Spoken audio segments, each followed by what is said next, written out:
I'm gonna sit here silently until you do an intro. Shall I do it? Yeah, you see though, you just did the intro. I know. I've fallen for my own trap. Day 54, something, run out of food, we're allowed in parks now. There's going to be a massive problem in 2 weeks. People All right, are back now to we've got work that out as of the well. way. Let's talk about video games. Yeah, that's, you know what, good idea. That's all we need to say. There's nothing It's the perfect intro. Yeah. All right, you had something. I will allow you to go. Yeah. Okay, I have two things. Surprise. What do you want, the Borderlands thing or the Dark Souls thing? I want the Borderlands thing because I reckon the Dark Souls thing will take the most time. You know what, you're probably right, but I don't think either of them will actually take that long. Okay, so the Borderlands thing, they posted an update.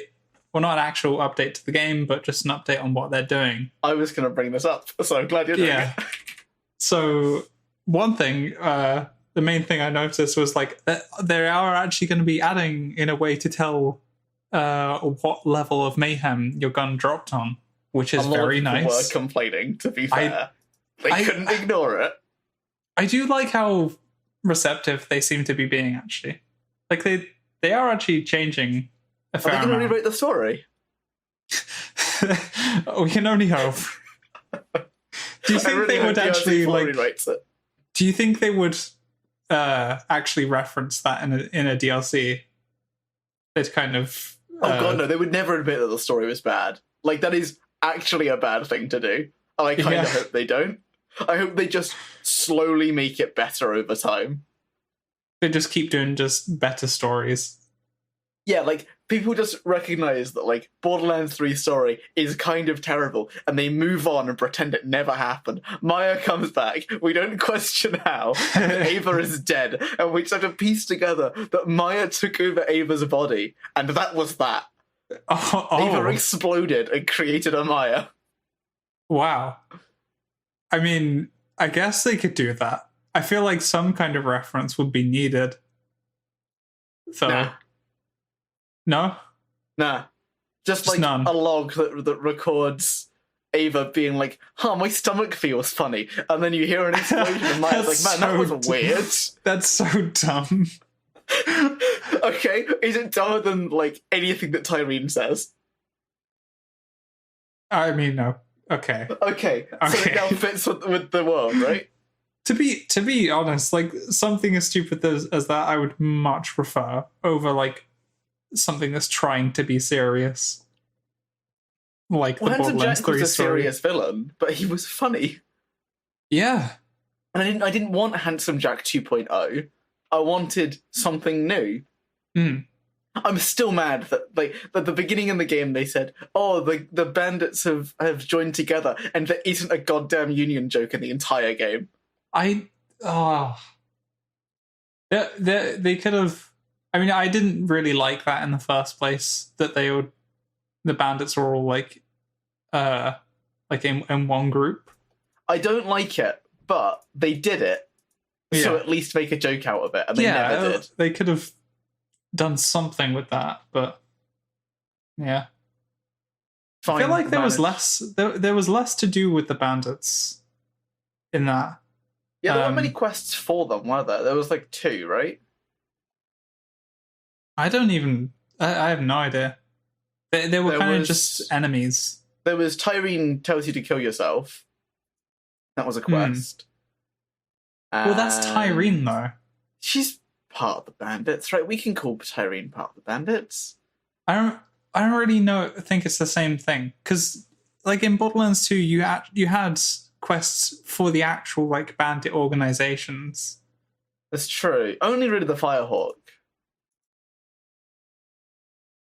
I can't think of one that wasn't. There was like I guess I'm kind of I'm kind of including like the Hodunk stuff as well. Like, I don't call them bandits. They're not very clearly mobsters. But they're there's still like inhabitants of like the insane inhabitants of Pandora. Okay. That's kind of the category. The definition of bandit. I mean, you have included everyone from an entire planet. I'd like to remind you, most of the game takes place off-world. Okay, I mean, you're beginning to see it my way, aren't you? Being off-world doesn't actually help anything. It could have been interesting. Like bandits didn't have to be a thing that was unique to Pandora.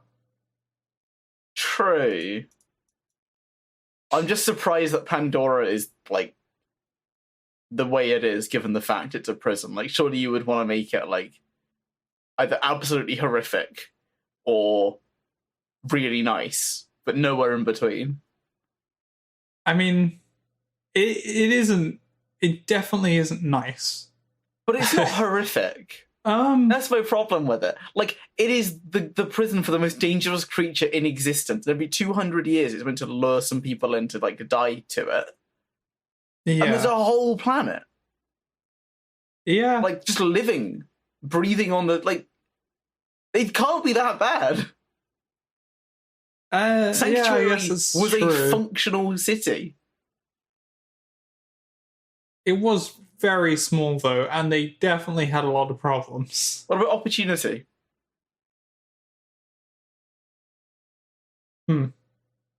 Like, if there weren't bandits attacking everyone, Pandora would be a pretty okay place to live.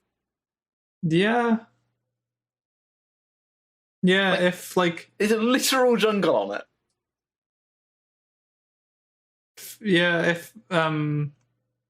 if Hyperion weren't so well,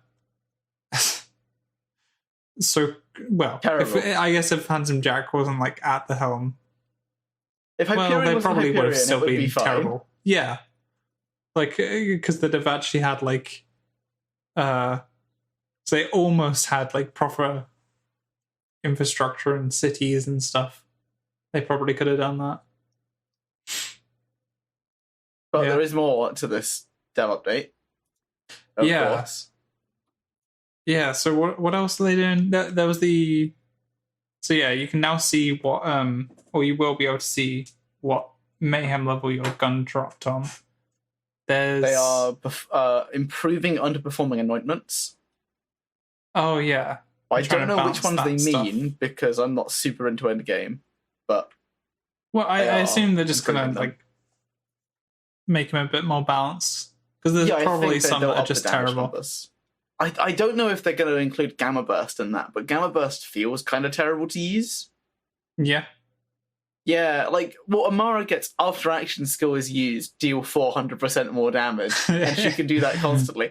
And it's like, oh yeah, you do 100% more radiation damage. Like, that's great. Your big boss at the end of this takedown is armored, so I do, like, no damage to it with this.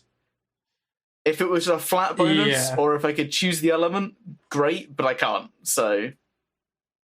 And I get that it's called Gamma Burst, by the way. Like, I see why it's radiation. Yeah. Amara does get some pretty nice ones. Fortunately, she's not getting affected by the buffs. So... Well, there's going to be character balancing and build diversity, that's what they're saying. So I assume this is going to be for all characters, they're going to do something. So she's probably not going to get, like, buffed, but... I think Iron Bear might get tweaked a bit more. It's pretty much guaranteed. You know, maybe they might let it, like, fit through doors or something. I hope so. Because there are definitely... It's such a weird thing. Why can't it fit through any door? Does it have a crouch? No, its crouch is its attack, I think. Oh. Maybe it can crouch. Holy shit. Wait, hang on. I'm looking it up. Did we just solve the problem? I doubt it. No, apparently there is a way to crouch. Sorry, not a way to crouch, but like there's a glitch that forces you to crouch when you get out. But that's not what we're really looking for. Yeah. maybe there is, and we haven't. We may need to tweak a bit, but we'll see. In 8 weeks. And then there's you never know. Like Pets and Iron Bear are getting scaled up to mayhem levels. Same with grenades. Mm-hmm. Oh, and they're changing how like later mayhem levels are handled as well. Because then I think the damage, it was way too high. Yeah, like enemies are going to have less health and armor and damage. I think they've also reduced the guns a bit. So now like mayhem 1 through 7 is less powerful, but the 8 through 10 are the same, just so that you can't cheese it with later guns, which is fine. I also think that the QDS system. I don't know. I can't remember the OPQ system. The OPQ system. That's probably going to get toned down. It does seem to be on. I think there was a comment in here. It didn't specifically reference it, but it's like very powerful guns are going to get tweaked. Yeah. Specifically for build diversity, which is fine by me. Yeah. That makes sense. I wonder how they're handling, like... So... Because they said they're going to... Like, Mayhem, like, 7 to 10 guns are going to have to be less powerful, right? Because the enemies at those Mayhem levels are going to have, like, a lot less health and stuff. So, like, how is that going to work, like, with an update like that? What, like, is your gear that you already have going to change? Yeah, I think they're just going to be just... So, because the guns where they sit now obviously have thresholds. So it can have damage between, like, X and Y. And what I imagine they do is they say, like, here's your base damage plus some damage modifier between, like, but basically the maximum damage modifier, and then they roll a number between 0 and 1. And they'll just change how the base damage or this damage modifier works. But, like, the way that you've rolled it will stay the same. Yeah. So it's just as relatively good, but it works. Okay. Yeah. That's a theory. I'm not going to say it. I mean, that seems... I mean, it is, though. It is a game theory. Okay, there we go. We are talking about a game here. So that might be how it works. Yeah. No guarantees. I would be fine with that. I want to see a support build for each of the characters at some point. It would be nice. Like a proper one, you know? Not Siren from Borderlands 2, like a real support build. That was a support build. Okay, no, it was a damage build that you could instantly res from any distance. It's not a support build. It has... Just don't use your action skill until someone dies. It's a full support build. It's you're supporting them and, like, rezzing them and healing them, and you're supporting the them ultimate CC kind of thing. Yeah, you're just covering everything really. And we really choose a good build too when you think about it, because you just rezzed a Salvatore every time he went down. Oh, it's great. You didn't have, like, the flippin' self-res, though. True. Which and Fight for Your Life was really... way more brutal. Yeah. Yeah. And I think generally you were less tanky in Borderlands 2 than Borderlands 3. Yeah. Yeah, in theory I can survive more than 2 bullets in Borderlands 3. In Borderlands 2, you got shot once, you were pretty much dead. Yeah, that's true. Unless you were playing, like, hyper durability builds that don't know damage. You have a sham. Yeah, you have a sham, but you don't have a B. So, wrecked. Yeah. It's either you're doing insane damage to them, or they're doing insane damage to you. That's pretty much... Hence why it's my favourite game. It's well balanced. Yeah. It's fun. It's definitely fun, but yeah, you pretty much were just drawn to, like, very specific items, and that was it. It was a little wrong. That is the benefit of Borderlands 3. You can't really farm as easily, so you don't get the same. Like, you could have a gun, but it doesn't have an anointment. Wrecked. I Just move hate on. that. I hate that. I'm telling you, aren't they? gun wall. I wish. It's not in this list though. They haven't said they're going to do it. Not on this list. They wouldn't do it. Yeah, and I think a lot of people would hate it as well. Yeah. But let's not be negative, Josh. Let's focus on the more positive aspects. The more positive aspects. The game's being patched, and we get to talk about post-apocalyptic Dark Souls. Yeah, I think. Wait, did we cover everything on the list? Most of it's pretty vague, so it's just That's true. Okay, we're improving performance and stability, so quality of life changes. Like, you'll be able to finally recognize when I go down. I know. I knew this was a problem with the game. This isn't just me. No, wait, sorry, I've read it. It says that it's clearer when someone is being revived. So you have to already be reviving me to get the benefit of the additional changes. Yeah, you still won't be able to see. Okay. God damn it. At least I'll be able to revive you easier. Than true. Cause it does feel like it's so easy to like slip off reviving someone. Yeah. Also, if you and the broodmare or whatever it's called revive me, I get revived faster. So that's nice too. That is good. I just wish that I could tell my pet to revive you. Yeah, that would be nice. I mean, then there's so much. Well, I haven't tried it actually. It might be possible. Then there's so much reviving going on. True, but also the pets are kind of garbage. They literally die instantly to any raid boss. Maybe this is something they'll fix. I think that it has been patched, but I haven't tried since the patch went through. I don't think. I also could be making stuff up. I guess it's entirely possible. Oh, and they another thing they said they want to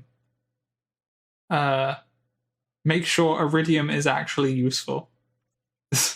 Like, give it a use. That's not what they actually said, but what they said is we want to ensure players have a use for all of the Iridium they've collected throughout the galaxy. So the Iridium Fabricator is going to get a buff on I think legendary drop rate, and the veteran rewards machine is that just I'm assuming that's just the Iridium. Yeah, I think that's the one next to Crazier. I'll check exactly what it does. Okay. Yeah, because I never find anything in there that I think, oh man, that's something I want to get. It can contain mission rewards now, right? Yeah. Yeah, they're going to have mission rewards in it, which is great. So it's fixed one of my big complaints. Yeah. Which is actually you can't really get guns that you like. Yeah. Yeah, that is a really good thing. Maybe I wonder if they'll actually increase the the rate of good gear in it as well, or legendary gear. There's always been good gear in it. It's just never been better than what you've farmed. Yeah. Which I guess makes sense. I imagine they don't want people to farm hundreds of Iridium, and then a god tier gun just rolled in. I'll pick that up, and immediately they've found some broken farm, got the best gun in the game, and moved on. Yeah, they want you to actually go and farm the gun specifically. Yeah, that's fair. I think having it every so often have a pretty good item in there. Can they retroactively patch it so I can do this in Borderlands 2 as well? Because I've just got way too much Iridium in Borderlands. So I think every character I have is capped. Yeah, Well, like you have a use for it at first, but then like once you've got all the upgrades, Yeah, you can poop What guns else? with Butt Stallion, and that's it. yeah, Although I do appreciate that the gun is faster than the Butt Stallion farm, yeah, because that took too long. that is nice. Yeah, So to Dark Souls, Josh. yeah, to Dark Souls. So I saw a video recently on Dark Souls 3 because I'm kind of, or I was Addicted, feeling yeah. like, well, no, I was feeling like I was kind of done with Dark Souls 3 because I've done quite a few playthroughs now, and there's not really much left for me to do, but mod it and play around with that stuff. And there just so happens to be a JoJo mod for Dark Souls 3. I think Which- I'd heard about this. So now you can get stands in Dark Souls 3. I assume they use mana? No. Let me get the page up. I can't imagine the heathen who wants, like, stamina-based stands. I mean, well, it is stamina based because you're basically it's just your like punching. You don't use regular weapons at all. Oh, okay. I thought it would be a replacement for, like... Let's take a look. Oh, it's on Nexus. I didn't think it would be. This is like there's a few mods in this, but the JoJo script is one of it. I don't think this actually has anything on the JoJo mod. Okay, so you sent me this to tell me it's a JoJo mod. There is literally not a single JoJo picture. What is this? This is where I got it from. Fine, I'll look it up myself. JoJo Dark Souls mod. Making me do all the heavy lifting here. Nope, it's just sent me back to challenge mods. I know. There's Okay, I have found. I can't find something. images. The video has been claimed by copyright, so I can't even watch the trailer for it. Great. All right, let's pretend that we've seen the Titanite is Unbreakable mod. Yeah. It does seem like it would kind of suck though, because stands are interesting because they're really dumb. Like Magician's Red and Star Platinum and I mean Silver Chariot, I assume is literally just a guy with a sword. Those seem pretty simple, but then it's like, aha, King Crimson. Well, okay. So I just stopped time. Well, see this. Sorry, time didn't move, but did. Okay, I have a different video now. So this is how to use it, and it also like midway through the video, it's like they're using it a bit. Oh my god, that is the most degenerate thing I've ever seen. What is that range? And furthermore, why am I having a seizure? Yeah, so that's the default like look of it. They decided that a rainbow like effect was the default. I mean, I don't mind it. You can change the color to whatever you want, I think. So that's a fixable problem. I see. Yeah, if you're not fond of the rainbow effect, there are several other color options to choose from. Yeah, but the none of the I don't think any of the stands are actual stands in JoJo at all. Yeah, you basically just based summon a off thing of- behind you to attack for you. Yeah, it just uses the enemies that are in the game. And you are aware that is way worse, right? Yeah, I would prefer it if it was the like actual stands. At least Binding of Isaac had the good sense to actually make new sprites for Star Platinum. Wait, they have It's a mod. It's not. They legally couldn't okay. do it, but you can mod Star Platinum in. I feel like it's a lot more difficult to do that with Dark Souls than it would be for Binding of Isaac, though. Listen, I'm not saying it's easy. I'm just saying that it's kind of lame. It's not as good. It's not as someone's good, an enemy behind you and it swings, right? Like, I cannot imagine how difficult that actually was to do, but it seems like they just said summon entity and, like, entity attack in, like, forwards. Yeah. Once enemy attack animation has ended, disappear, repeat. Yeah, it is. It seems like it is pretty much just doing that. I was expecting like a proper mod where like the enemies would freeze when you used Dio's ability, but it consumed all of your magicka. That would be cool. So mana. You can tell I'm an undisclosed player. I would love that, but this is it's interesting for like up until I found it interesting up until like the Gundyr fight, the first one. Oh, have you tried it? Yeah. Yeah, I can imagine that it's not overly interesting. Like, multiple enemies are actually awful to try and do, because there's such a delay between you, like, attacking and the stand coming out and attacking. Of course, yeah, because you actually swing and then the thing does its... Yeah, that's kind of rough. I assume you can still punch them to death, though. You can, but you only have your fists. Okay, but for the people who already do those punching-only runs, this is a pure buff.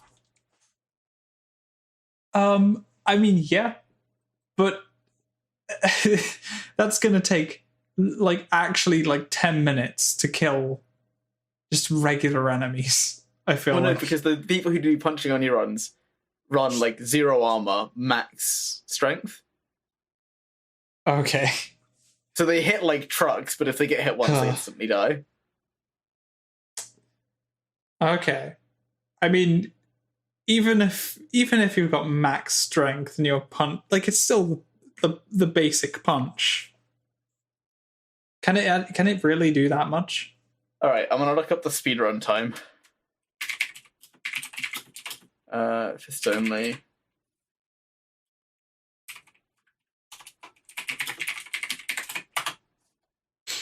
It takes 5 hours to beat the game, fist only.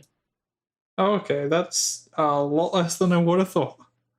That's impressive. And so it's 6 hours with the DLC, 548 just the bosses. But I think one guy was just way faster than the other, because I can't imagine the 2 DLCs can be run in, like, 9 minutes. No. Especially not given the HP tank that exists. You couldn't walk through them without any enemies. And I mean, they're speedrunners. Yeah, but is this like a 100% legit run? Or no, I think it's like... I think they fight all the bosses. I don't think they do the run to them at all. Oh, okay. I mean, yeah, okay. That makes sense then. Maybe it is possible. Never know. I mean, yeah, there's a new game 7 Fists Only Nameless King that took segmented that takes 2.5 hours. So take that as what you will. Wait, that single. Well, obviously boss? fists fall off, right? Because you don't get more damage on your fists like you do on weapons. So on New Game 7, Fists Only Segmented Nameless King is 2 hours and 26 minutes. Oh my god. That sounds terrible. Yeah, it does. Fighting the Nameless King for over 2 hours. Well, no, they segmented it, though. Wait, sorry, segmented? Yeah. So it's like segmented speedrun. So they basically, they take, a game state, save it, and they play from there. Oh, okay. I imagine that's how they... Basically, they're not doing it in one run. It's over multiple runs that they're doing this. But that's just Nameless King. Still. Yeah. So they probably Jesus. fought it for like 3 days. Why? Why would anyone do that to I don't know. themselves? Why do I play games in obnoxious ways? You should be a speedrunner. Oh god, I hate to be a speedrunner. I like taking my time. Be a slow runner then. Complete things in the least amount of time possible. I think that Twitch Plays Pokemon could beat Pokemon Red faster than I could. Yeah. I would get very into catching all of them. To be fair, they play Pokemon Red, so there's only 150 Pokemon for me to catch. Yeah. I'm Yeah. sure you'd do it before Twitch Plays Pokemon finishes. Potentially, that is true. Maybe it's not. I've made some progress Definitely on before Pokemon, they- but it's pretty like uninteresting, all things considered. Yeah. Like, I just caught a bunch of Pokemon and I leveled them up. Like, woohoo! Good for you. I still need to catch some for you to trade with. It's fine. We can postpone it for like 9 weeks while I level up all the other stuff. Oh, it's going to take a while. Yeah, How many I know, have you it's got gonna now? I can check. The thing is, I haven't hatched anything, so I've been breeding Pokemon out. None of them are hatched, so they don't count as my Pokedex, really. Oh, okay. Except like Bulbasaur and Charizard and stuff. Obviously, they count against my Pokedex because I had to level them up to Charizard and then breed them. Yeah. Well, I didn't have to. I did. I decided I wanted to. Okay. Get off my back, Mum. You just decided that you would spend way more time doing it. Well, it doesn't take that long to level up a Charizard to like 36. I mean, it's still more time. Yeah, it's more, but I took it to the Battle Chateau and I was just like, okay, I'll fight like 6 trainers. Though. Okay. Because they will Was have like that level really- 60-something Pokemon if I pay them like 500,000. This is so unhelpful. It's split over 2 dexes. Sorry, 3 dexes. I'll check, I'll save, and then that should like tell me.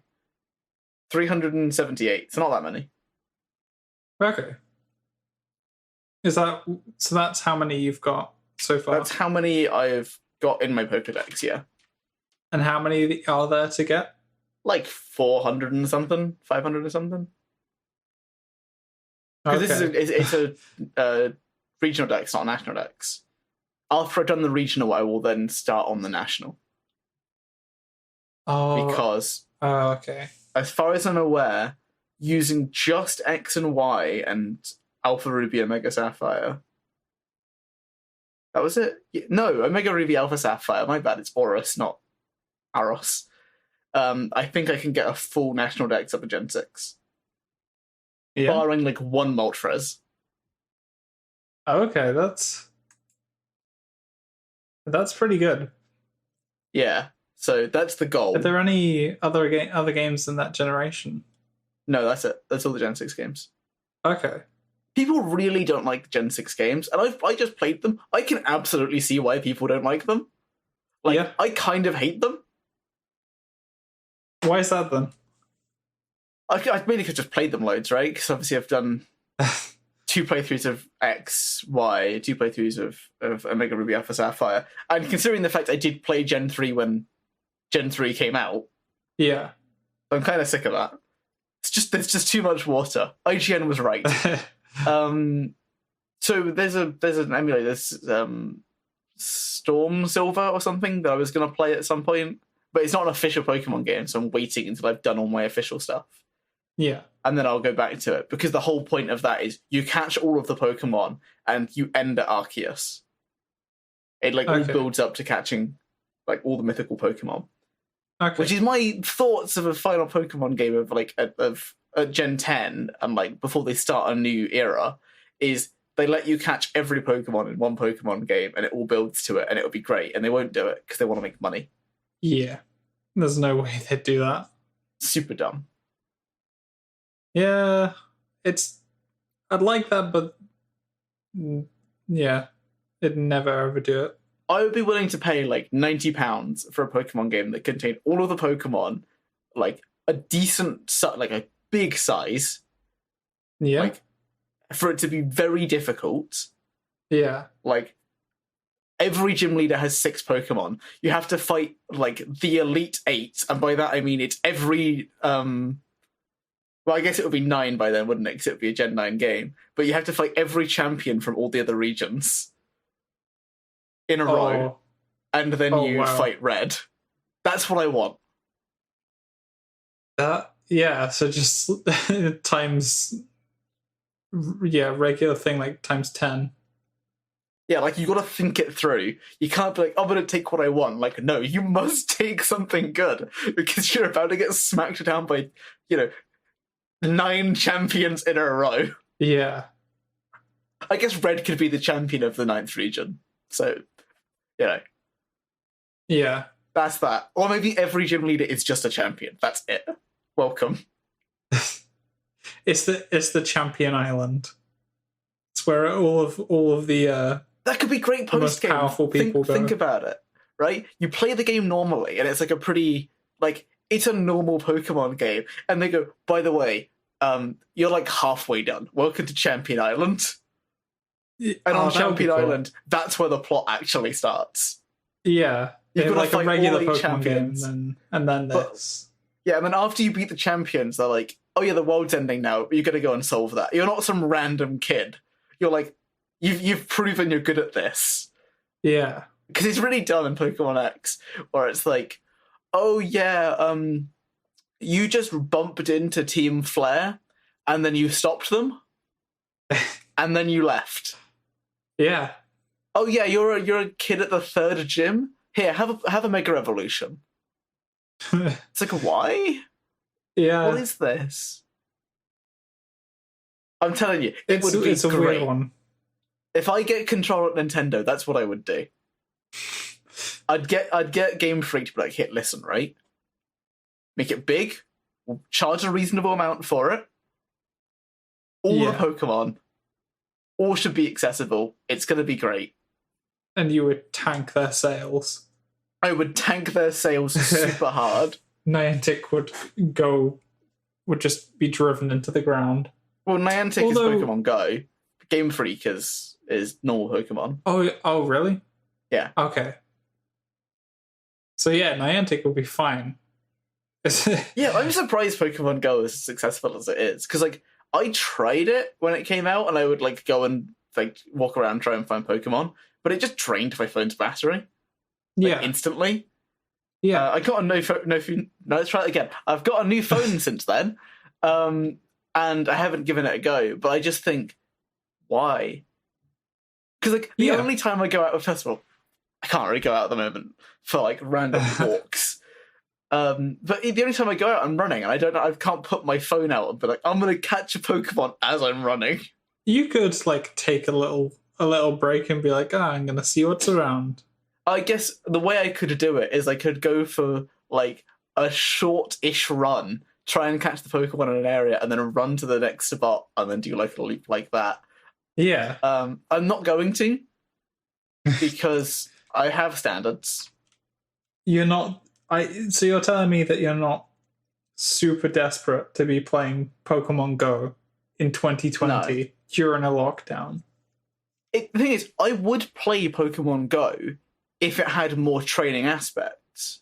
If I could catch a Pokemon and then raise the Pokemon and then fight other Pokemon. If it was just a Pokemon game on mobile. I would have actually played it. But it was so, the thing is, I'm an avid collector, right? You know me. Yeah. It's just not even, I can't do it. I can't put myself through this. Really? Yeah, it sucks. You can move the Pokemon onto Let's Go Pikachu and Let's Go Eevee, which, funnily enough, those are also games I wouldn't like. Super collection-based, but I think I'd hate them. Yeah. Yeah. They're also, quite different to regular Pokemon games, aren't they? Yeah, kinda. So it has the same Pokemon mechanics, broadly. There's no HMs, which I don't really mind too much. I'm not someone who's really into HMs and HM slaves. Yeah. I'd be fine if that just wasn't a thing. There's a couple of battles, but you get most of your XP from catching Pokemon. Okay. So you do actually you catch, the better it goes. you do actually fight with it then. Yeah, kind of, barely. I assume you don't have movesets. No, you have a moveset. There's like finite trainers really? though, and you can't fight in the wild, Oh, as far as I'm aware. that's So it's this amalgamation that I don't like. It's like Pokemon Go and normal Pokemon have been combined, but not in a fun way. yeah. It's kind of weird. It is. I mean, the whole thing's meant to be about catching, so I'm not like broken by this. Yeah. Yeah, I guess if that's all they want it to be about, that would be fine. Like, I it's do really like good the for battling. catching shiny Kanto Pokemon. Yeah. Yeah, it's because the whole thing is designed like you just get more shinies as you catch more in a combo. Oh, okay. I wouldn't worry about it too much. Yeah. It's not gonna be like the best thing you've ever played in your entire goddamn life. I would not expect it to be. No, be it would be perfectly honest. unreasonable. Yeah. But I think it's good enough for what it does. Yeah. Speaking of things that are good enough for what they do, Yeah. kind of a Fallout. Oh, more Fallout. Yeah, but I'm gonna be positive today. Really? Yeah. Okay. You're about to hear the side of me that you don't often hear. It's the side of praise. Really? This is rare. This is a rare occurrence. This is like finding a shiny Pokemon. It is. 1 in 4,000 times. 1 in 4,000. Yeah, That it's very more rare. common than that now. It's like 1 in 1,600 or something. But like, Awesome. regardless, Yeah. a shiny Lewis has appeared. He's being positive. Yeah. Let's hear Fallout from 4 him. is a terrible RPG. I Start thought there was positive. going to be starting positive. Yep. Luckily, it's a fantastic survival game. Oh, okay. It's a fantastic survival game. Yeah, so I've been saying for the past like 3 weeks, whatever we've been doing this, that I've been enjoying Fallout 4 in like a melee-only fashion. Yeah. I kind of got bored of it because there wasn't any challenge, and I just stopped caring. Like, the melee thing was fun for a bit, but I'm bored of it now. Yeah. So I've swapped to survival mode, Okay. and So I'm what is loving it. What's survival mode then? Okay, so on survival mode, you have to compare it to very hard for its goals to make sense. Okay. Here's how it works. You can't save manually. You can only save at beds or exit saves. Okay. And at launch, there were no exit saves, Oh. which was terrible. Okay. But now But you if- can save on exit. If you load back in, though, the save will be deleted.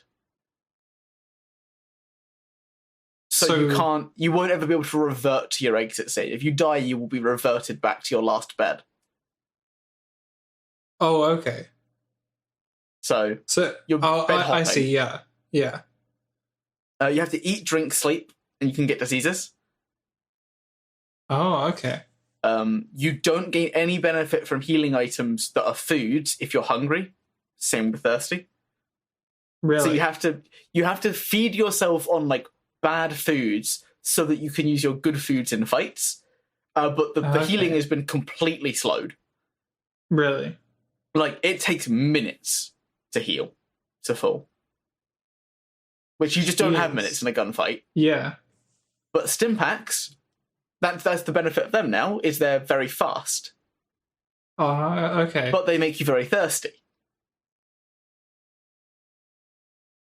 So you can't spam them because you'll start dehydrating and your special stats will start going down. So the more you heal, the less effective you are in a fight, but the longer you can fight for. So it's got this really nice give and take. Yeah. Disease and Radaway to cure radiation lowers your immune system and you just get diseases if you take Radaway. Yeah. So realistically, you have to cure your radiation at a doctor or using the cheat machine that you can build in your settlements.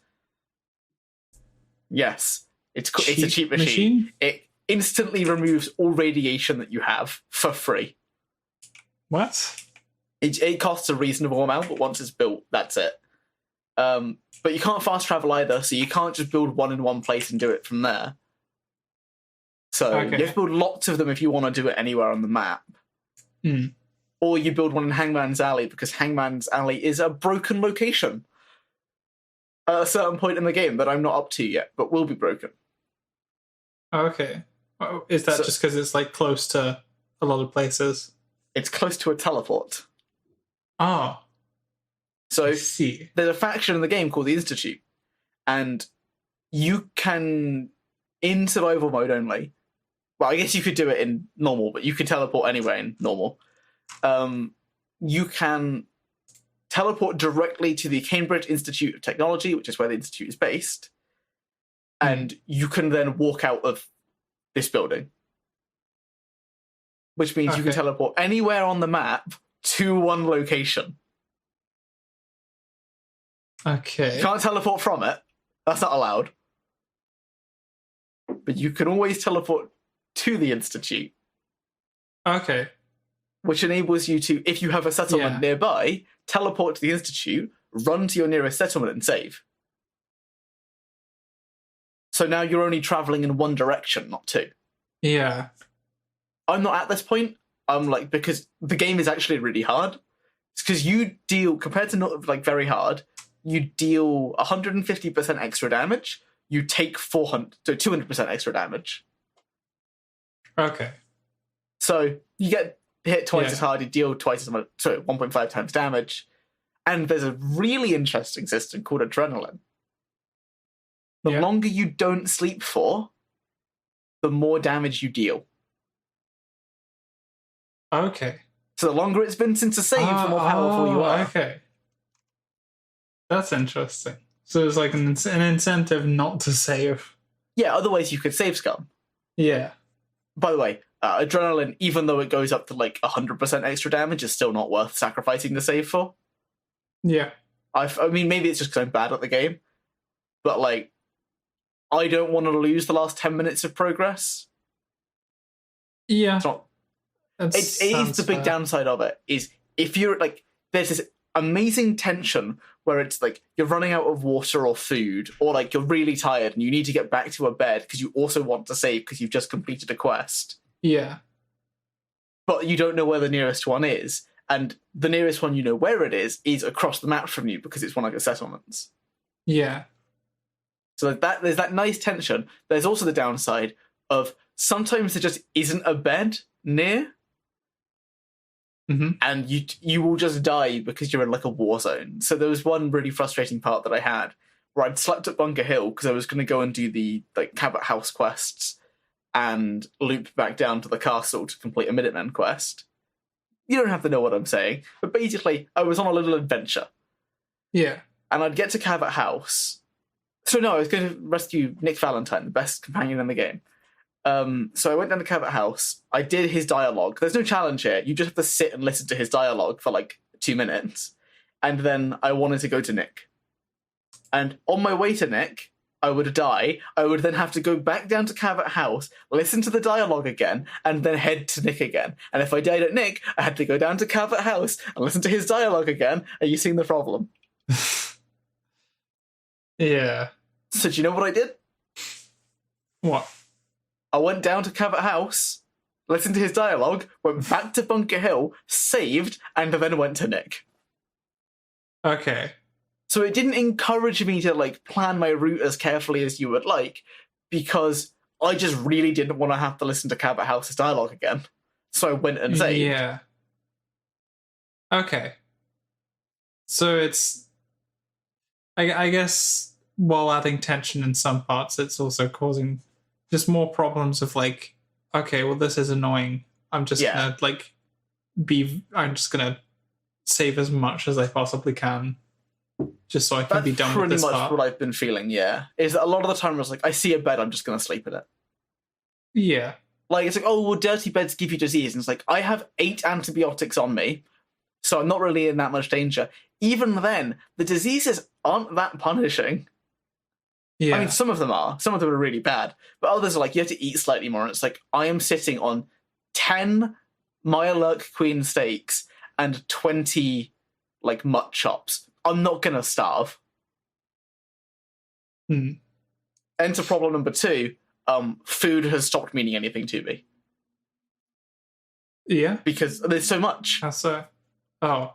There's so much food after a while that the survival element disappears. I heard John from Many a New True... Let's try this again. I'm having a stroke today. I heard John from Many a True Nerd say, yeah, survival is really good up until, like, 25, but then after 25, the survival elements become busy work as opposed to being dangerous. And I would completely agree with this. I'm only at level 23. I have more food than I can need, and there's water everywhere. Okay. Although I am running low on water because I've stopped picking up bottles to fill up. Yeah. But there's another change they made. Okay. So you need to build bases more because you can't travel as quickly, so you can't immediately go and help out a base that you've set up if it's in danger. And you also need to build better weapons because you are in much more danger. You need to be very powerful. Yeah. As such, you need to carry more.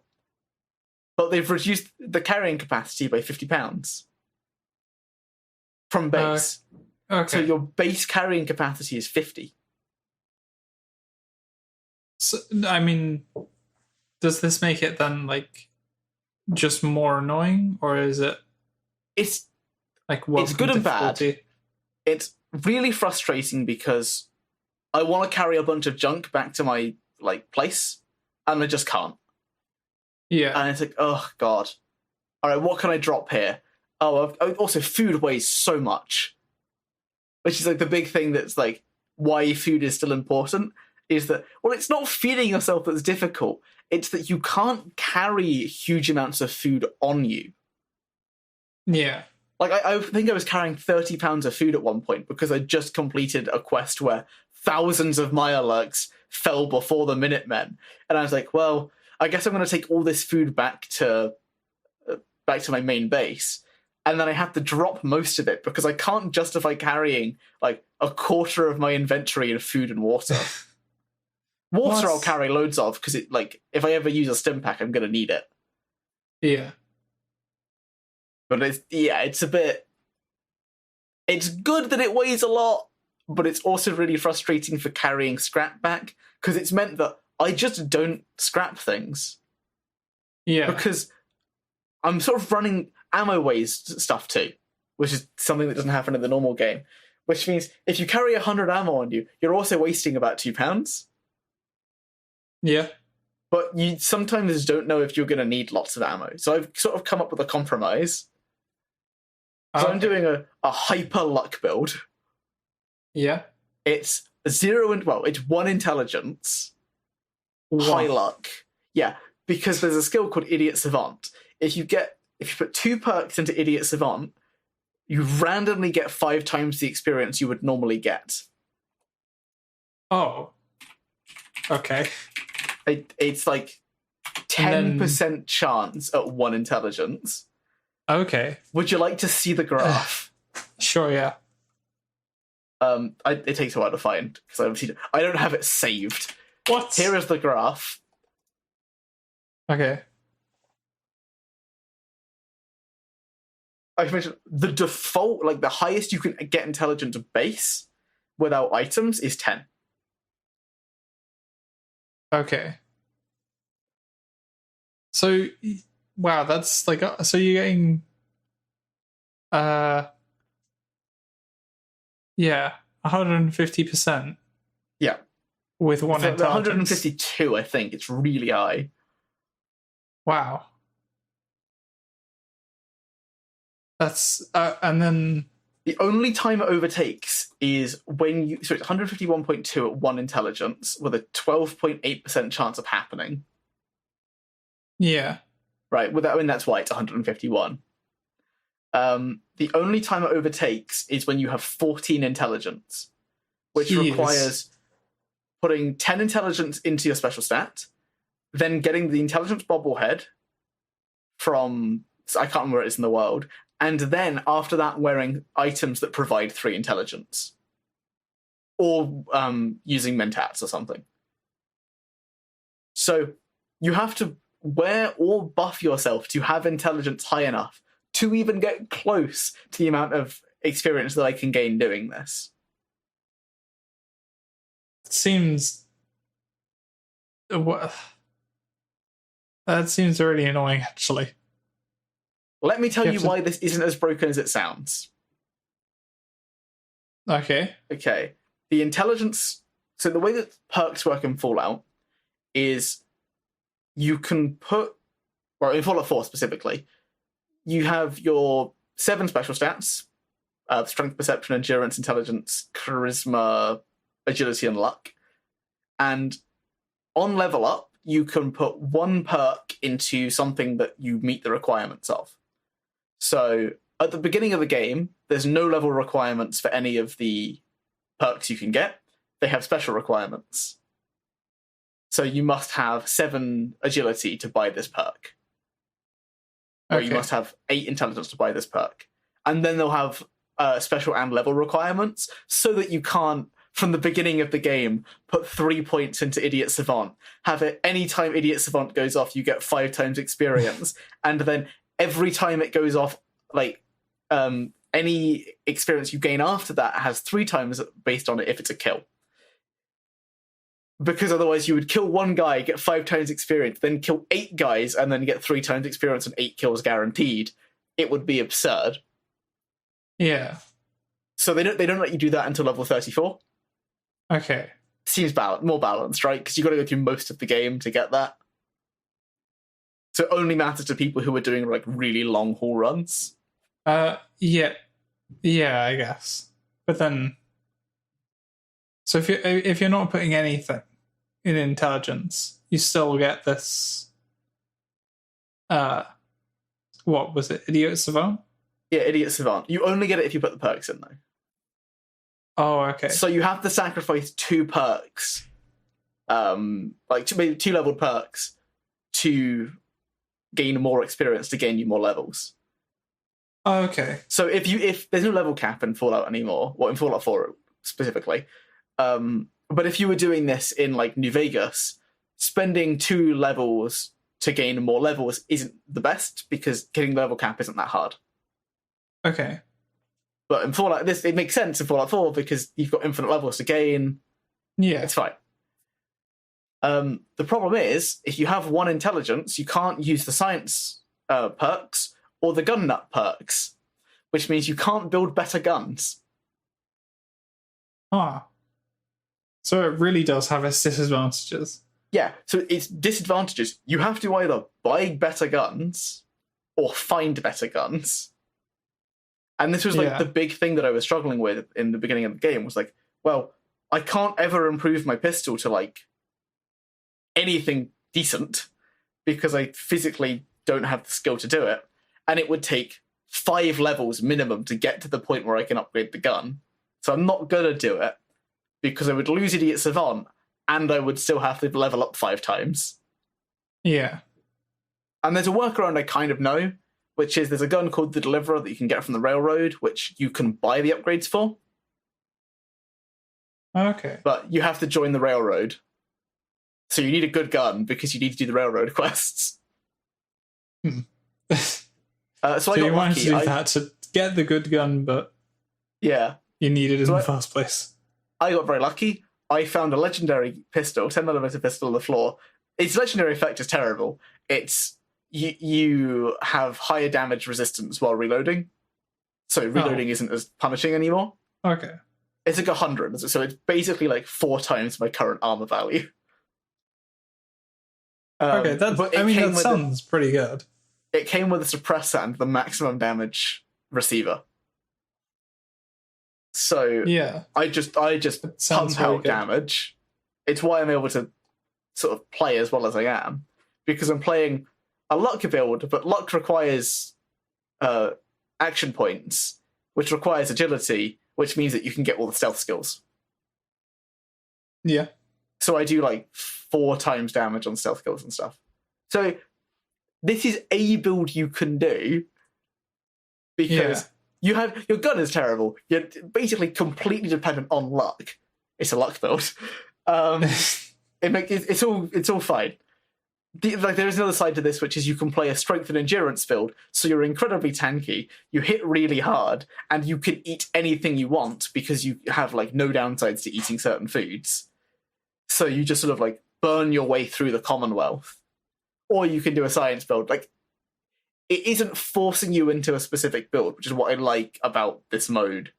As opposed to some survival games that would go, oh, you require the survival skill, otherwise you will die. Yeah. It's like, nah, there's workarounds. I mean, that does seem kind of nice, actually. I Like would having recommend build diversity. people who play Fallout 4 do a run on, like, normal or whatever, and to then do a run on survival. And you'll be terrified. It's amazing. We're terrified. You get one shot, basically. If a guy with a shotgun shoots you at point blank, you aren't surviving. Yeah. I mean, you might if you're playing like a highly armored build. I'm not. I'm playing a stealth build. Even while you're reloading with that gun? If I'm reloading with the gun, I guess I'll survive, but I still have to shoot them. I can't win just by reloading at them. I'll still take damage. Yeah. It's a logarithmic like fall off. So, like 1 point's really good. 1,000 isn't actually great. It's obviously way better than 1, but it's not 1,000 times better. Okay. So at a certain point, adding more points on doesn't always help. Yeah. It becomes like worthless, pretty much. Also, you'll be hit by a Molotov and instantly die, and they'll Molotov spam like nothing else, honestly.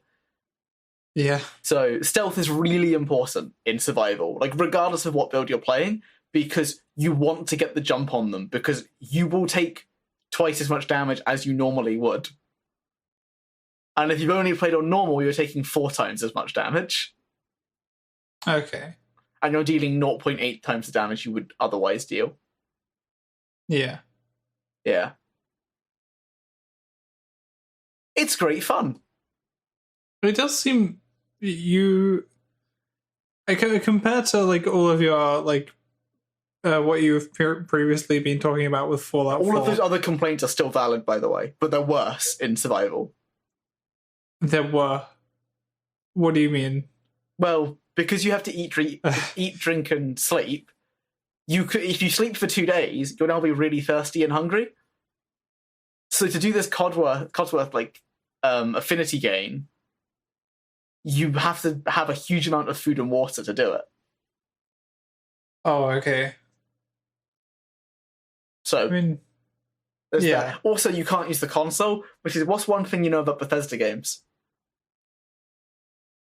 That's right, they're super buggy. And I've encountered one already. One of my companions is just stuck in a wall. What? I can't get her out without building... Okay, if this was a human companion, I'd be screwed, and I would install a mod that would fix it. But there is a workaround in Fallout, which is human companions don't tend to get stuck in walls. They're smart enough, because like the entire game is built around them. Yeah. Robots are a bit dumber. They don't really occur in like randomly in random places. So the areas that they're in are more curated to work for them. Okay. You can use a machine called I think it's like the automaton construction bench to teleport a robot companion in a settlement to the bench so that you can modify them and they will walk out from the bench. So if I can build that, I can get her out of the wall. Oh, okay. So you don't it's really expensive because I can't scrap anything, because I can't carry anything, because I have no carry capacity. It's so difficult to work around. That's really stupid. And it only works if you have a DLC. If you don't have a DLC, this is a non-fixable problem. Why? Bethesda, Because why? there was no machine to teleport robots before the Automaton DLC came out. Well, why are they in the? Why are I'm they just kind of- stuck in the first place? I'm annoyed that they disabled the console. That's the big problem. Which is like, if someone's going to cheat, they can turn off this setting. There's already 4 mods that turn off the console within the first week of launch.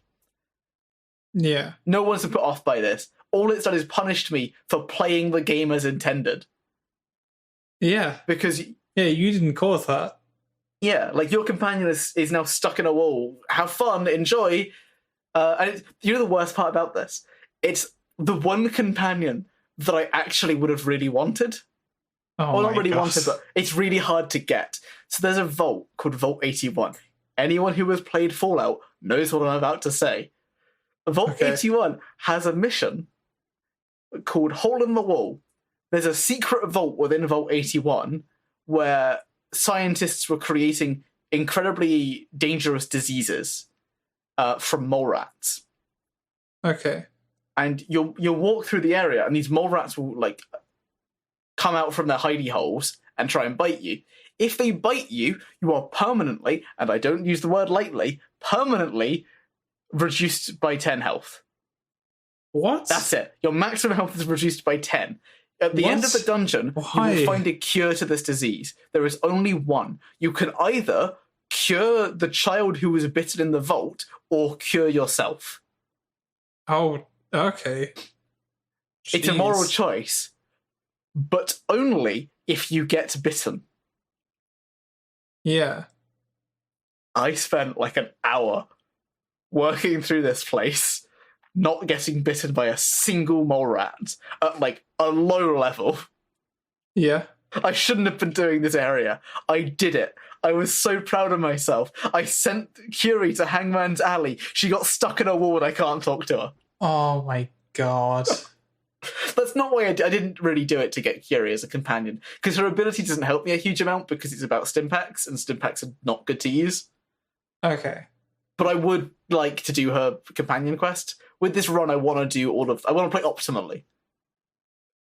I want to like get all the companions up to max. I want to have decent bases. I want to have an ending that I like.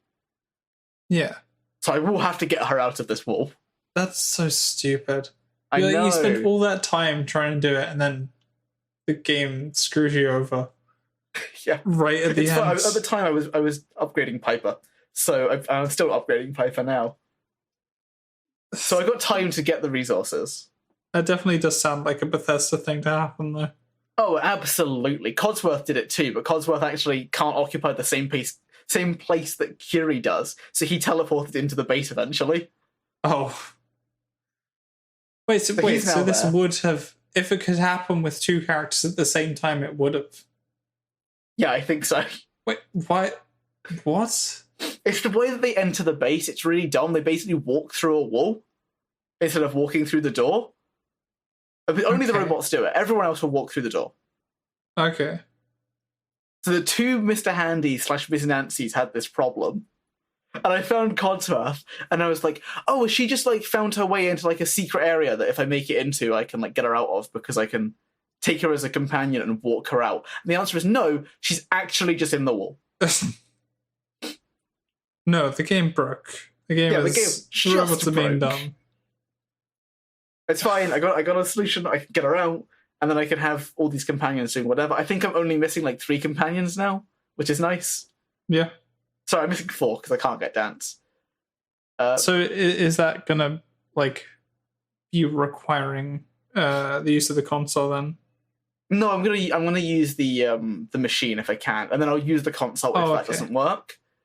But I need the machine anyway because I want to build my own robots for like supply lines. Okay. So I'm gonna do this anyway. So when I do this, I will then free Curie from her prison. Yeah. It's kind of funny because Curie's been trapped in was trapped in a vault alone for 200 years, and now she's been freed. She's trapped in another hole underground until I free her. Oh. Poor Curie. Poor Curie. She eventually gets a human body, and this shit will like cut. She'll cut this shit out. Yeah. But until she gets a She'll human find- body, that's not happening. Should finally have a body that can navigate through the world properly.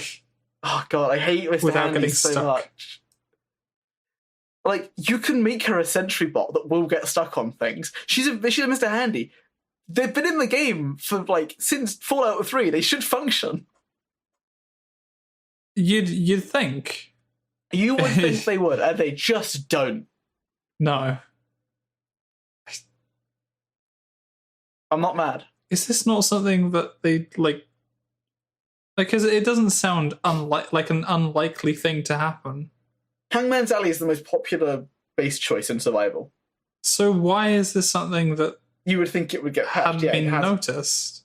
Oh yeah, I'm sure people have had this glitch before.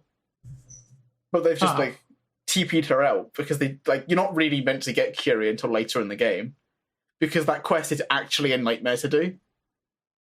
Oh, okay. Because, like, you can't miss a shot and they have to die in one shot. Otherwise, the mole rat will bite you.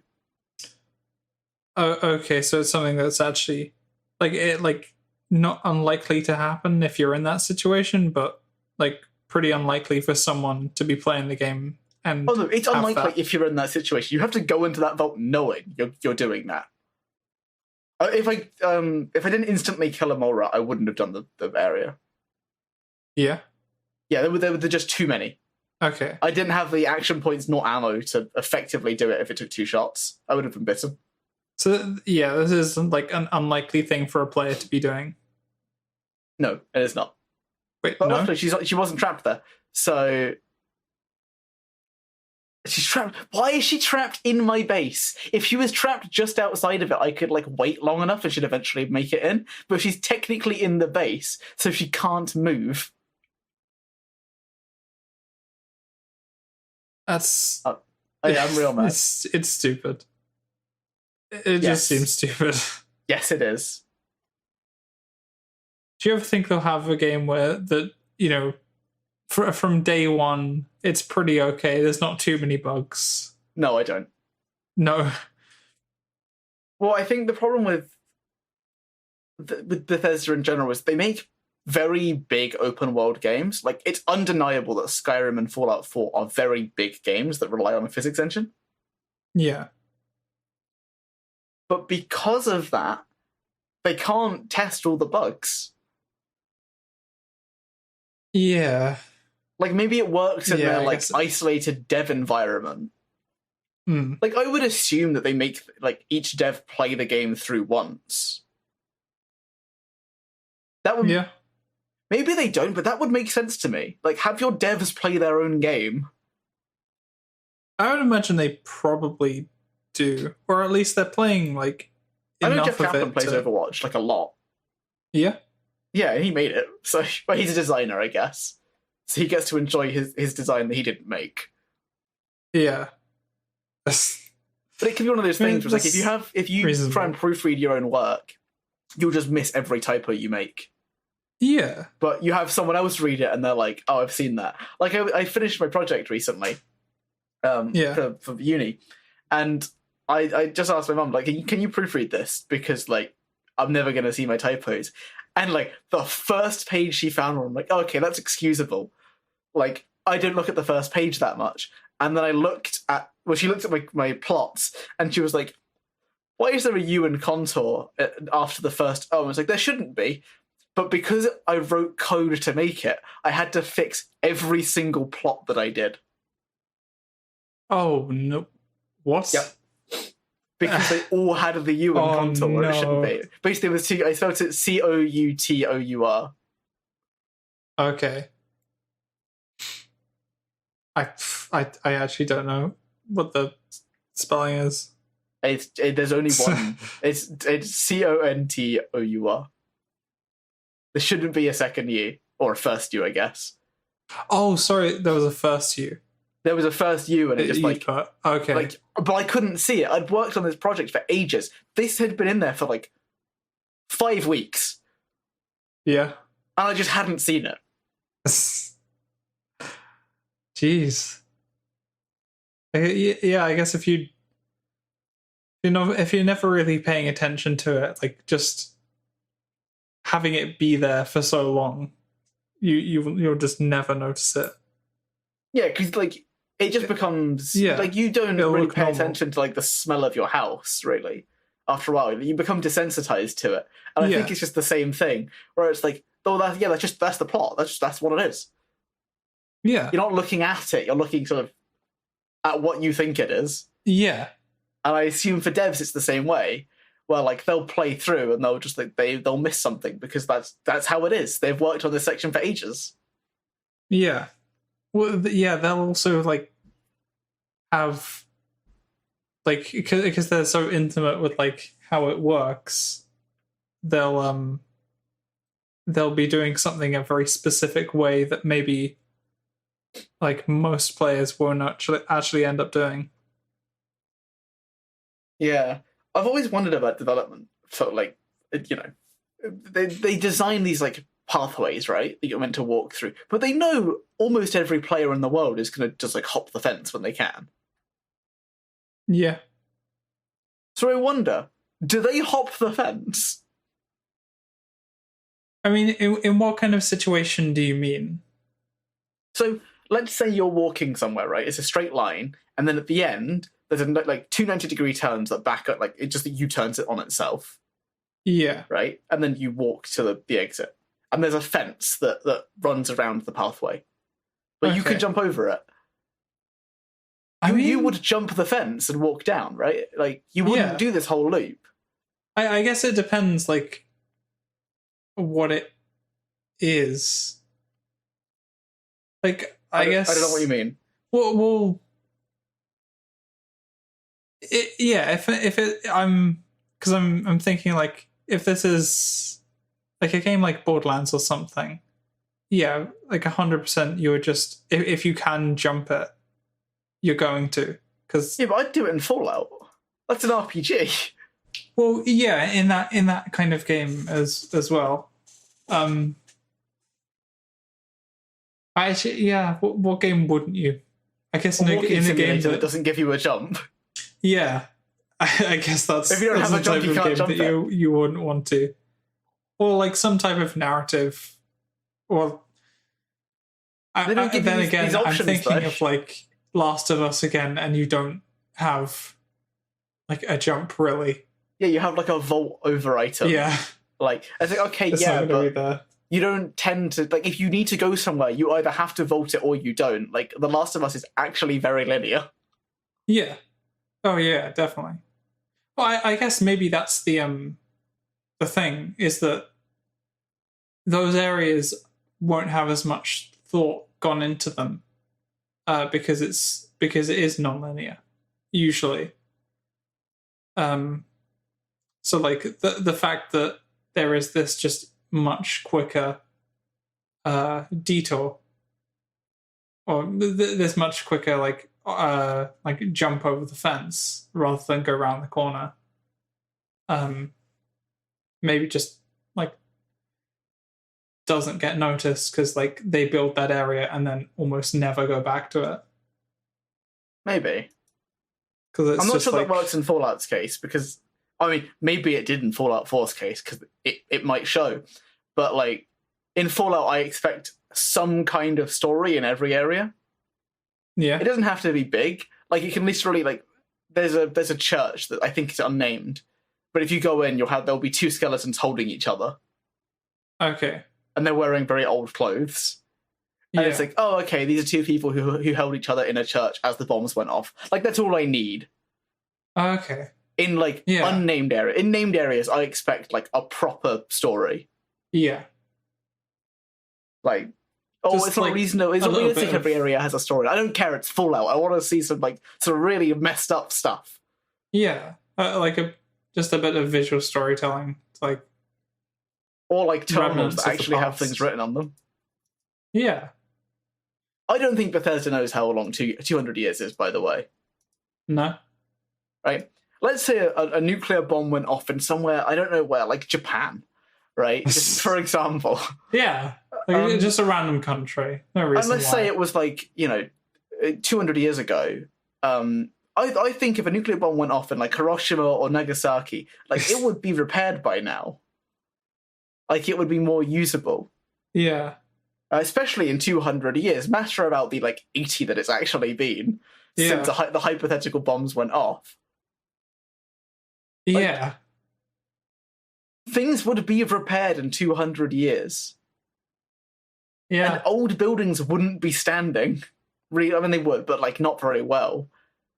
So I don't understand why new settlements are terrible, but old settlements built in the ruins of other things have been oh, they didn't even repair the windows. And I was but why didn't they repair the windows? They have the ability to make glass. No, it's an apocalypse. Yeah, it's been 200 years. You can't keep using the "it's an apocalypse" excuse. Yeah. It's vaults are still working.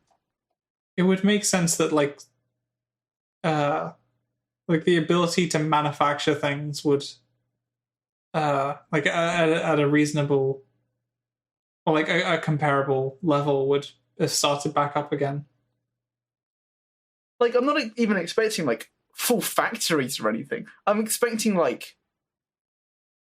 relatively normal jobs like construction with cement, which isn't it's tough, but in 200 years I reckon some people have figured it out. Yeah, surely. Or there's a quest in Fallout 4 that it's a relatively okay quest. It's you walk up to a guy, he's yeah, I need to paint this wall green, can you go and get me some paint? And you go and get him some paint from a paint shop. Right? Yeah. It makes sense in the context of the world where it's if you ignore the 200 years thing, where it's a guy needs some paint to raise the spirits of the people in the town, and you're a mercenary, he's going to give you 100 caps to do it. Fine. Yeah. But he probably could have not he, but somebody probably would have made paint in 200 years. Yeah. And why are the streets covered in rubble? Why have they not cleared the streets? There are these cars that people could be breaking down for steel. Why have they not broken them down? And it's not even Bethesda didn't think about that, because you can use the settlement mechanic to break down cars into steel. That's why I know they're made of steel. That's a good point. Yeah, it does. Things definitely should have progressed more than that in 200 years. Yeah. Unless it really, the world was heavily uncivilized and Mad Max for most of that time. If there was no settlements, actual civilized settlements were few and far between. I mean, the thing is, the answer to that is yes and no. Yeah. Because, a lot of it was Mad Max-like. But imagine this, everything falls. The centralized government falls. It's not a nuclear war, but, everything goes to anarchy and a bunch of people are dead. Yeah. But a centralized government has formed with all of the old technology that the world used to have. Okay. Right? And, power armor and machine guns, all this stuff. Yeah. They would be able to make a functioning world, realistically. Yeah. Here's the problem, right? There is a blimp in Fallout 4. I'm going to send you a picture of it. And I want you to tell me, could this thing exist in real life? Well, that is such a tiny picture. I'm going to get you a real picture, Josh. Don't you worry. Okay. I was worried for a second. But... They're all tiny for some reason. Here's a picture. It's pretty small. Okay. So right, here's a bigger one. Yeah. Here's a bigger one. Okay. Okay. Could we build this IRL?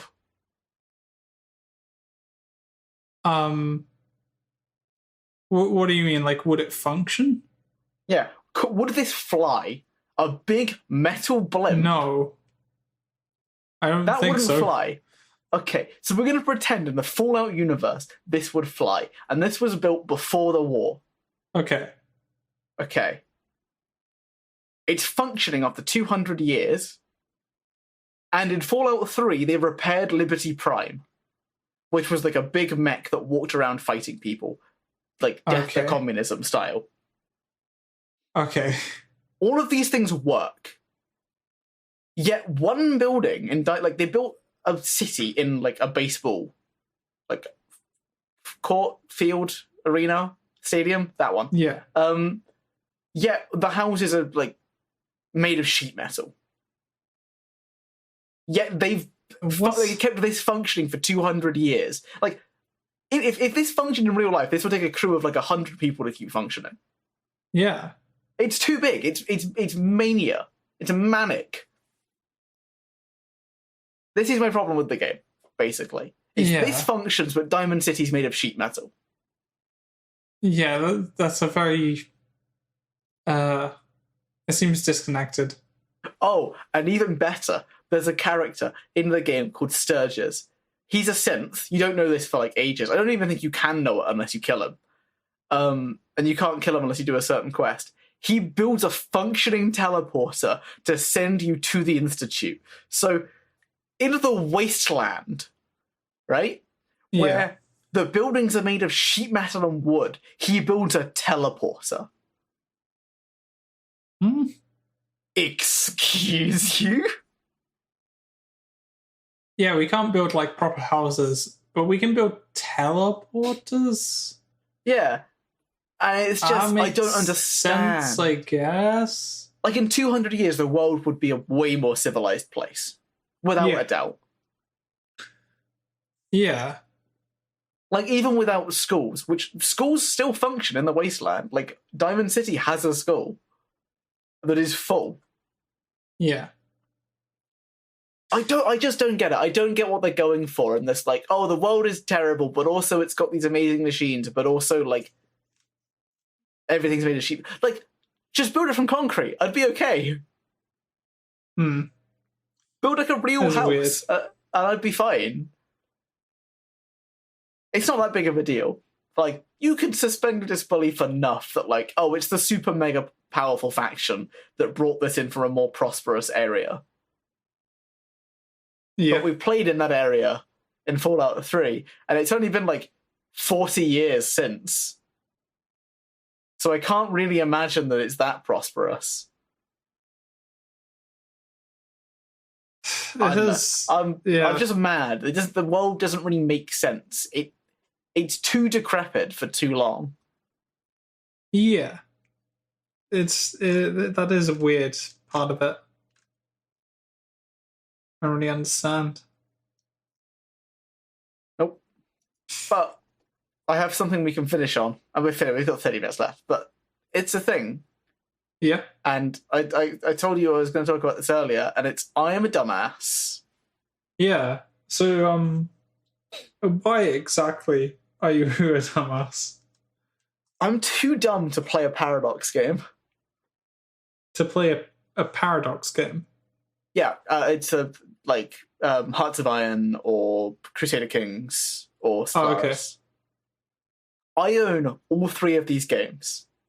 I got Crusader Kings for free. I think it went free to play. I was bamboozled by a friend into buying Hearts of Iron, and I didn't like it. And then I heard that in Stellaris, you can become space racists and conquer the galaxy. And it was on a free weekend, so I bought it. Because it was cheap. It was like £8. It's like 80% off. I'm buying it. Yeah. I'm too dumb to play this game. Really? It's so confusing. How exactly? I don't know how, like, armies work. Like, my enemies always seem to have way stronger armies than I do, even if I spend all of my resources making an army. And I'm not playing on a high difficulty. I'm playing on, like, easy. Okay. So I don't understand how the army numerics work. And I don't understand how research is meant to go quickly, because it feels like I'm spending ages doing it. And I haven't fought anyone yet, but, like, everyone I've built an army, because I'm playing space racists, and I can't build an army bigger than theirs. Even if I dedicate to it. I don't understand how I'm meant to play. You're just completely at a loss with it. Oh, it's so unintuitive. I mean, Like you're generally not like bad at getting to grips with like these kind of systems in games and building up like your resources and stuff. I've played 6 hours. I don't think I'm any closer to figuring out how the game works. Ah. That is I built unusual. an empire, and I've like it functions, but I think it's like the nuances of the game that I don't quite understand that have really like set me back. Yeah. So you can colonize planets. It's a space game. Makes sense. Yeah. And I always assumed that like you basically couldn't build a functioning planet on like a world that you're 60% habitable with. And I was looking online to see if this is like reasonable. I was like, no, you should be building colonies everywhere. Okay. You should never stop.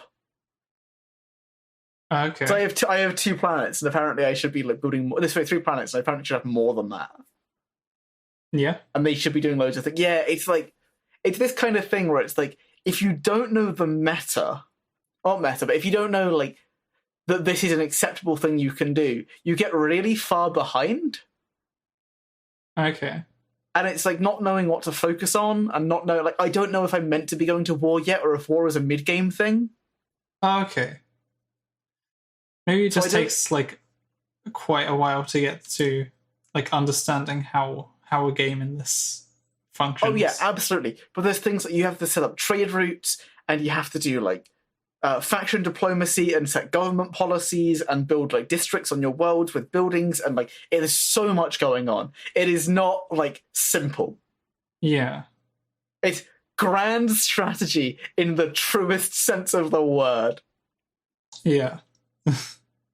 Only 30% of people have ever colonized a planet, by the way. That's the achievement list. What? That might be because it's a free week. So a load of people played it and then didn't do it because they didn't play with okay. Because you can play Iron Man mode or not Iron Man mode. Iron Man mode lets you get achievements. So I thought, okay, I'll put Iron Man mode on because I don't really like save scumming that much. Yeah. Like, I only really do it in, like, Fallout if I have to because the game is broken on me. Yeah. So I don't really, like, save and revert very much. I'm playing on Iron Man. Now I really wish I wasn't playing on Iron Man so that I could, like, go to war and see how war is. Because I've never fought anyone, so I don't know how hard it is. So I'm not sure if their, like, overwhelming supremacy is actually, like... Well, if I attack as like one big blockade into their weak stuff, if I can pick them off like prey and then hit their home world and like collapse it under them, making their army unsustainable. Yeah. But it could also be like, oh yeah, you land on their home world and they shoot you down like the ants you are. I don't know. I mean, I'd say just try. Just try fighting. See what happens. It takes a while to build up the army. Yeah. So, and also because I'm playing on Iron Man, if I do it and I fail, I have to restart the game. Yeah, which is the reason I don't quite want to do it. Is like I'd rather go into it while I was overly prepared as opposed to underprepared, and now I can't now I have to do the entire 4 hours of preceding gameplay. Yeah. Because the games are long. Okay. So I'm playing on the fastest speed so that I can get through it relatively quickly. Mm-hmm. Because there's not that much to do, day to day, because the game plays in days. So I basically want to skip months at a time. And it's... So I want to play at a fast speed, and it's still taking hours. Yeah. I can't imagine someone who plays this on, the slowest speed. I wonder why you would want to. I think it's so that you, you don't want to stop the game because you need things to happen, but you want to make lots of micro decisions very quickly. So you can pause it, but if you're playing in, a public lobby, that might not be acceptable. Yeah. Because it's a multiplayer game as well, if you want. Okay. So I think that's what... It's just because you don't want to pause it for everyone, you just want to slow it down. Yeah. Yeah, that seems to be the reason. Obviously, I'm not playing in a public lobby. Yeah. I've played it for the first time, like 2 days ago. Yeah. But the thing is, I really want to get good at it because I want to make this story of like a bunch of space racist lizard people like mass breeding themselves across the cosmos and just exterminating every race in existence. Because there aren't many games that let you do that. Yeah. So I want to take that opportunity because, like, I've played Mass Effect before. I know what it's like to be a nice guy to aliens and form a federation. I've played the last Federation. Let me kill them. I would like to. You can enslave the populace, by the way. Oh, jeez. And you can be racist to very specific aliens. Oh no. You can like. Okay, I just dropped. You can be properly racist. Oh yeah, so there's you make you can build your own race, which I did, and you can give them traits, and I've given them like super xenophobe. Oh no. You could like your race does not have a problem enslaving other races. Jesus. It's great. Like there's the thing. I love the customization aspect of it, but I don't like the well, no, I don't like, but I don't understand how to do all the actual gameplay bits yet to make my story happen. Because I'm kind of treating it like RimWorld, where it's a game that you have to play and like manage the problems with, but it creates a story as it goes. Yeah. That's sort of it. Okay. I mean, it's your first time playing it, though. I mean, yeah, I wouldn't expect it to go like perfectly. I think it's my second, technically. Okay. Because I think I bought it and refunded it because it was just like too overly complex and I couldn't handle it at the time. I was like, I'll come back to this some other day. Yeah. And it's been on my wish list ever since. Okay. I mean, you should. I think it would be worth taking some risks with things on your first time playing it. Yeah, you can always retry. I know I can, but I don't have a huge amount of time at the moment, so I don't want to I don't want to attack the other space racist. That's right, I'm bordering more space racists, and then get backed by the other ones who hate me. Because it turns out if you're a xenophobe, everyone hates you. What? There are no alliances to be made. What? I never would have guessed. Who would have thunk it, Josh? If you're a racist, people don't like you. That seems backwards, honestly. That seems completely backwards. I'm disgusted by them, but yeah, apparently that's the way it is. God. So yeah, I mean, like, there will be developments if I figure this out in the next, 3 weeks. Otherwise, there will be no developments on this. No. Because, of course, this is... What episode is this? 27, I think. It's 27. So there's only 3 more after this. Yeah, then it'll be over. I wonder if Matt's listening. No. No, you don't think he is? Well, you can see. We can see, can't we? When he has. Well, he could listen to the comp that we put up in the joint. Oh, that's true. He could be stealth listening to us. Although I think we would still see, wouldn't we? Edited by or. Well, it wouldn't be edited. He's just opening it. Oh, that's true. Or is it lost access by? I don't know. I think it has to be actually edited. Okay. Yeah.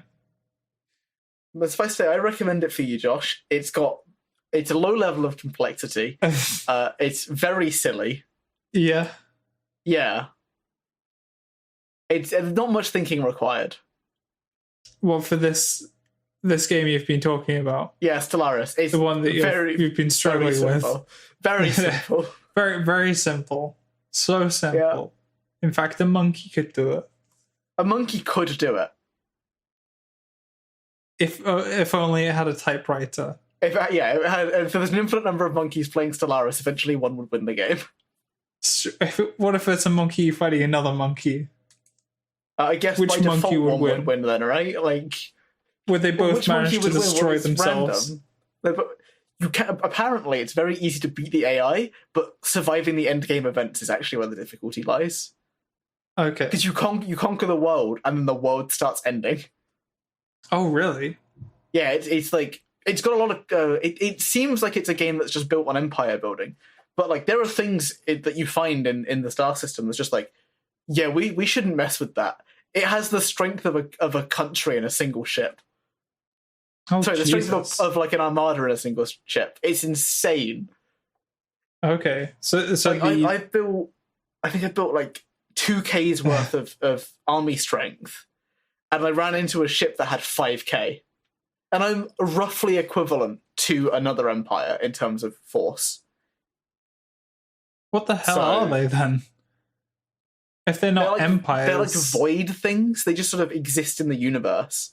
They're not machines, but they're not machines either. It's like just giant monsters, kind No, of. they're like robotic, but they're not machines.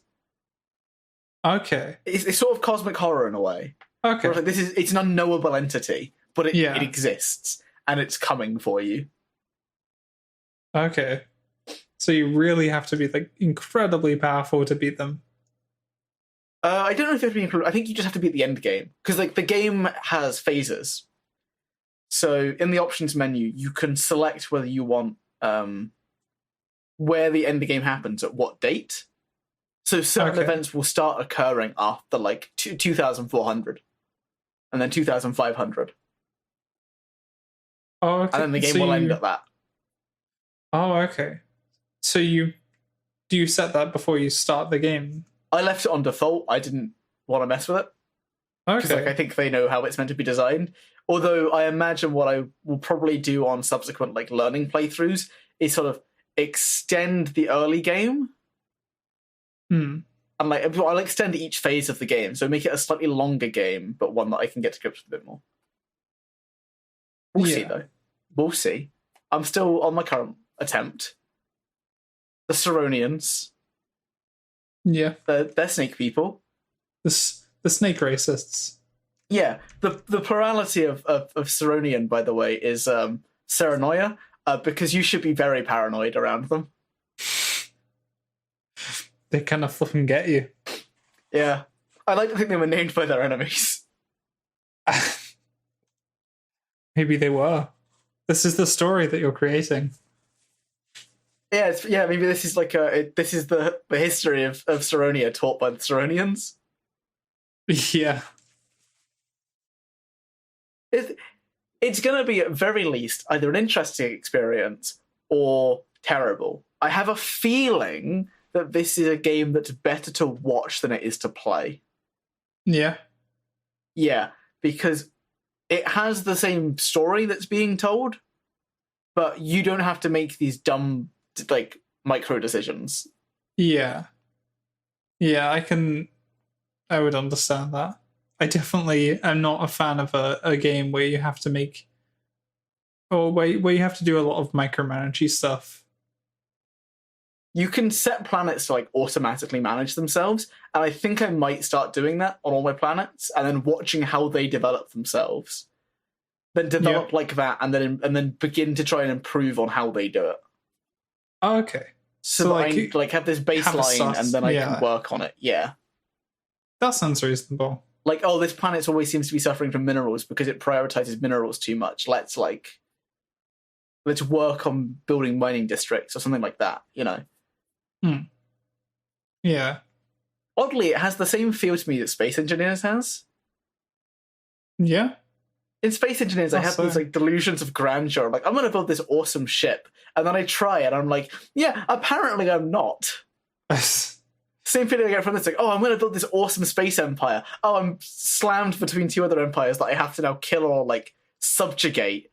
Oh, I don't know how to do that. Okay, so you have there's a lot of barriers to what you want to do. Yeah, like I thought, oh, I could just come in and I didn't think this. I hoped I could just come in and be like, oh, I'm going to play it like a moron, but it will work. And it's not really going to happen.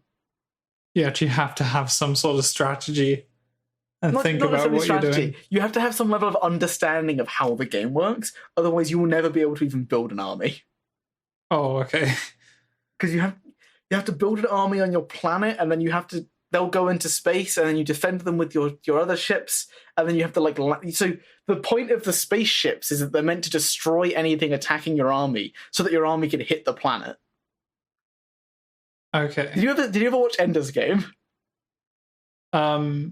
Do you remember when at the end of the film, spoilers, where they're fighting in the simulation and they sacrifice hundreds of thousands of their fighters, like defending their mass destruction ship, and they break through at the last second and fire straight to the planet and like cripple it? Oh yeah. And it like it's meant to be a ship weapon, and I don't know why no one thought of this before, but what if we hit the planet? That's the strategy that I'm aiming for here. Yeah. Mass kamikaze into the planet, and I'm going to take their home world. Because did I mention all of the snakes are super strong? Because you get to pick their properties. So I picked like fast breeding, very strong. So they have like 60% combat, like additional combat strength. Okay, so you had like a huge advantage, it seems. Yeah, a huge advantage, and they have for like exoskeletons supporting them. They are like unbelievable powerhouses. Yeah, which is why I want to get them to a planet to take it. Yeah. Yep. We will find out in 3 weeks whether I accomplish this. Although, given that exams start in 3 days as of recording. Oh, really? Yeah. Oh no. How are you feeling about your exams at the moment? Oh, I'll tell you privately. I want that recorded. You don't want to like put this on the internet. That makes sense. Yeah, let's not put this on the internet. It has been annoying though, because like the internet just hasn't been good. Oh, are you still having problems? Yeah, they're not made. It's just like occasionally, like 3 times a day, my internet will just go, oh, by the way, no, and then I'll have to stop working for like however long that takes, and like it's really annoying not knowing how long I have to wait to start again. That's really annoying. Yeah, I think because like, well, I need to look at all these books and stuff. And, yeah, you actually need to be using it. Surprising. I've stopped even trying to use the university's Moodle at this point because it takes like ages for me to get onto it. Yeah. The issue I used to have, which is I couldn't log into my emails, that's fixed. Now I can't log into Moodle quickly. It takes like 20 minutes to like change a page. Really? Something. How is it so bad? Dumb. I don't know. That's insane. I caught a lucky break on one of the days that I had to hand in some coursework that it's just like bish bash bosh done in. Yeah. Since then though. Like, considering that's the service you need to use to like upload your work, right? I don't think it's an issue on them. I think it's just an issue on my end. But it's just not really like solvable. Like, what am I gonna do? I have to put up with it because like all the like providers are struggling, I think. Yeah. Well, I mean, more recently we've been like absolutely fine. I don't know why. Brag about it. I mean, I don't mean to, but I mean, to brag about it, but like that is what I'm currently doing. I guess. Yeah. Like I feel like you've got to, like, they've got to be able to do something about it, right? That seems insane. It's good in like other websites not taking 20 minutes to load. Like they're taking 2 or 3 or some. There's got to be a problem with them. But the thing is, some of the like, time, well, no, I don't think it is really. Well, if it's only them, I think it's because I don't log in anywhere. You know, I think it's the fact that I have to log in that's like I don't know. I really don't know. Yeah. My exams aren't online exactly. Like I can just download the PDF. So once I've got it, I've got it. Okay. And then and then it's all on paper, and then I take some pictures and I upload the pictures. Oh, okay. So like, I don't need it to do the work. I need it to revise. Yeah. So I'm now revising on external sources. Okay. I mean, I assume you have like mobile data I do. I have unlimited mobile data. Could you just like set up a hotspot for your computer, maybe? Yeah, I could. The problem is, you know how when you have unlimited data, your data actually gets gimped because they slow it down. Oh, do they? Yep. Oh no. How slow is it? It's not that fast. It's not loading Reddit pictures overly quickly. What? That's insane. Why? Again, it's random. So like some days they'll load instantly. It's like, okay, this is great. I can do stuff. Other days, it's like, no, That's stupid. sit down and shut up. Why does it vary so much? I think it's just time of day. Like people are on lunch, they're gonna look at Reddit. So that might be a Reddit thing. Or like they're at work, so everything slows down. Seems to be I guess. pretty normal. I mean, maybe you need to change providers. Oh, I'm not going to change provider now. I'm like just got onto this contract. It's only like 2 years though, so okay. Maybe once you're done, threaten to leave, and then they'll give you like a huge discount. Oh yeah, no, yeah, I should absolutely do that. I flippin' hate that. I hate that with like mobile and internet providers so much. They're so scummy. Wow, I can't believe you would insult my profession like that. Your profession. Yeah, You're going into. I am an internet service provider. Are you? Yeah, I give people internet. You give. You birth internet into people's lives. Have you not realised that whenever we talk, the internet's perfect? We've No, never had issues on this podcast. actually, no. I've not noticed that. We've definitely had issues. Oh, that's because I wanted to talking. hide that I'm actually an internet service provider. Oh, okay. I don't. It has to be done, you know. I don't really. Well, wait. Why would I be assuming that you are an internet service provider, like in any way, even if the internet was good?